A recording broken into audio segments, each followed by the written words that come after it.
চাবচোন মই মানুহে কিবা খুচু খুচু কথা পাতি থকা শুনো, কিবা এটা মেছেজ কৰা নিচিনা মোৰ লাগি থাকে, টপক টপক টুট টুটকৈ বাজি থাকে।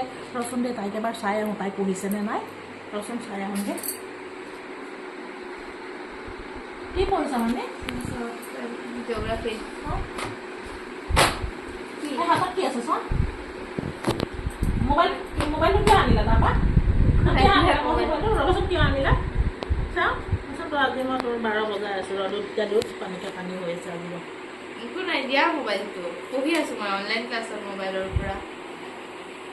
অনলাইনত চাই আছোঁ মই। স্ক্ৰীনশ্বট মাৰি মোৰ তালৈ লওঁ, আজি দাদাক দিম। নহয় ৰ'বাচোন, তুমি মোবাইলটো তাৰপৰা কিয় আনিলা? লাগে মোক অনলাইনত চাব। এইবিলাক কি কি মেছেজ? এইবিলাক মই বুজি নাই পোৱা নেকি? মই স্কুল পঢ়া নাছিলোঁ মানে। হা এইবিলাক কি কোৱাচোন? লগৰ হয়, লগৰ ল'ৰাক এনেকৈ মেছেজ কৰে নেকি? হা নহয় কিহৰ কাৰণে কৰিছা কোৱাচোন মোক, কোৱা কিহৰ কাৰণে কৰিছা? মোৰ কি মোৰ কষ্টখিনি তুমি দেখা নাই? মই যে ইমান কষ্ট কৰি আছোঁ। মই ভাল পাওঁ হয়তো ল'ৰাক 1 বছৰৰ পৰা। তাক 1 বছৰ ভাল পাওঁ। মই যে জন্ম দিলোঁ, গোটেই জীৱনটো যে পঢ়িলোঁ, পঢ়ালোঁ, শুনালোঁ, ইমানখিনি এইখিনি এনেই গ'ল। হা ইংলিছ মিডিয়ামত যে পঢ়াইছোঁ এনেই গ'ল নেকি এইখিনি? হা তুমি ভাল পাওঁ বুলি ক'লে হৈ গ'ল? ভাল পোৱাটো তুমি কি ইমান সহজ বুলি ভাবিছা? হা ভাল পোৱাটো ইমান সহজ? ভাল পাই এটা ল'ৰালৈ গ'লে লাইফ পাৰ্টনাৰ হৈ নাযায়। গোটেই জীৱনটো আগত পৰি আছে। আগতে নিজৰ ভৰিত নিজে থিয় হৈ লোৱা, ইণ্ডিপেণ্ডেণ্ট হৈ লোৱা, তাৰপিছত লাইফ পাৰ্টনাৰ বিচাৰিবা। বুজিছানে? মই কোৱা কথাটো বুজিছানে নাই? বুজিছোঁ। ময়ো সঁচাকৈ ভাল পাই থকা নাছিলোঁ, টাইম পাছে কৰি আছিলোঁ। ঘৰত সোমাই বৰ লাগে, এনেই মেছেজ কৰিছোঁ। এই টাইম পাছ কৰাতকৈ ভালকৈ কিতাপখিনি লৈ পেলাই পঢ়া, ভাল ৰিজাল্ট এটা কৰা, ভাল ৰিজাল্ট এটা কৰি দেখুওৱা।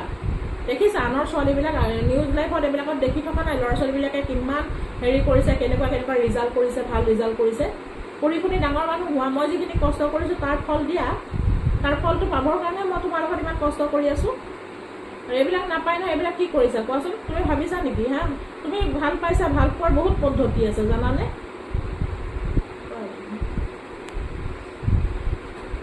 কেনেকৈ মানুহক মনাব লাগে, ঘৰৰ মানুহখিনি কেনেকৈ মান্তি কৰাব লাগে।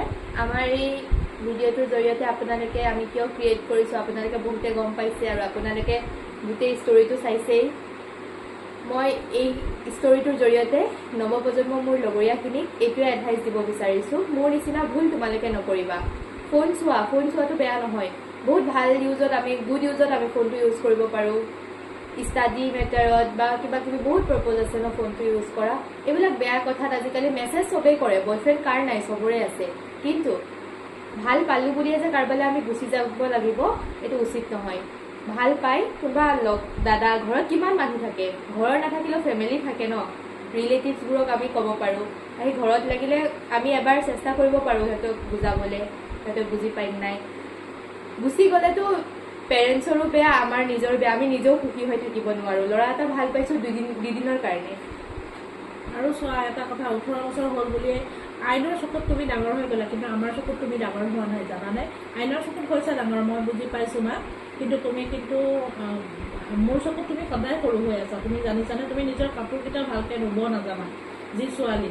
গতিকে এতিয়া তুমি মেচিয়ৰ হৈ 25-26 বছৰলৈকে, অন্ততঃ 22-23 বছৰলৈকে নিজৰ ডিগ্ৰীখিনি কমপ্লিট কৰা, তাৰপিছত কিবা এটা কৰিবা, তাৰপিছত ভাবিবা। মই এই কথাটোৰ লগতে সকলো নৱপ্ৰজন্মকে এই মেছেজটো দিবলৈ বিচাৰিছোঁ।